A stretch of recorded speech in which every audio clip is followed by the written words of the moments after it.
ರಾಜಕಾರಣದಲ್ಲಿ ನನ್ನ ಇದು ಹಣ ಅಧಿಕಾರ ಮುಖ್ಯ ಅಲ್ಲ, ಸೇವೆ ಮುಖ್ಯ. ನಾವು ರಾಜಕಾರಣಕ್ಕೆ ಬರೋದೇ ಸೇವೆ ಮಾಡಬೇಕು ಅಂತಕ್ಕಂಥ ದೃಷ್ಟಿಯಿಂದ, ಹಣಕ್ಕೋಸ್ಕರ ಅಥವಾ ಅಧಿಕಾರಕ್ಕೋಸ್ಕರ ಅಲ್ಲ.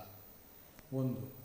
ಎರಡನೇದು, ಒಂದು ಪಕ್ಷದಲ್ಲಿ ನಾವು ಗೆದ್ದ ಮೇಲೆ ಅಲ್ಲಿ ಆ ಪಕ್ಷದ ಋಣ ತೀರಿಸ್ತಕ್ಕಂಥದ್ದು ನಮ್ಮ ಕರ್ತವ್ಯ. ಎಲ್ಲ ನಮ್ಮನ್ನು ನಂಬಿ ಟಿಕೆಟ್ ಕೊಟ್ಟಿರ್ತಾರೆ. ಟಿಕೆಟ್ ಕೊಡ್ಬೇಕಾದ್ರೆ ಭಾಳ ಒತ್ತಡಗಳಿರ್ತಾರೆ, ಬೇಕಾಷ್ಟು ಜನ ಆಸ್ಪಿರೆಂಟ್ಸ್ ಇರ್ತಾರೆ.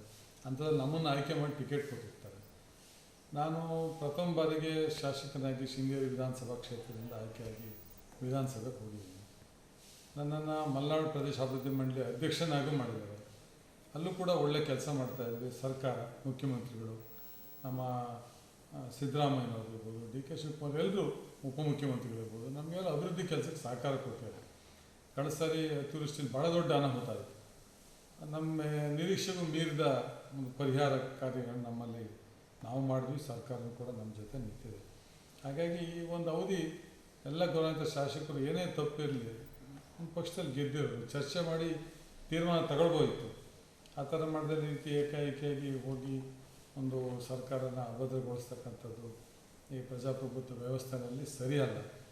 ನನಗೂ ಒತ್ತಡ ಸಾಕಷ್ಟು ಒತ್ತಡ ಬಂದಿದೆ ಎಲ್ಲರಿಂದಲೂ.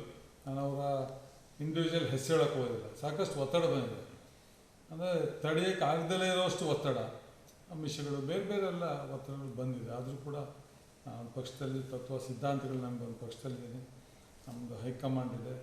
ರಾಹುಲ್ ಗಾಂಧಿ ಇದ್ದಾರೆ, ಸೋನಿಯಾ ಗಾಂಧಿ ತ್ಯಾಗಮಯಿ. ಅವ್ರು ತ್ಯಾಗ ಮಾಡಿದ್ದಾರೆ. ಅವ್ರಿಗೆ ಪ್ರಧಾನಮಂತ್ರಿ ಆಗೋ ಅವಕಾಶ ಇತ್ತು ಅವಾಗ. ಈ ರೀತಿ ಎಲ್ಲ ಮಾಡಿದರೆ ಈ ರೀತಿ ಇಷ್ಟೊಂದು ಕಷ್ಟಪಡಬೇಕಲ್ಲ, ಈಸಿಯಾಗಿ ಪ್ರಧಾನಮಂತ್ರಿ ಮಾಡ್ಬೋದು.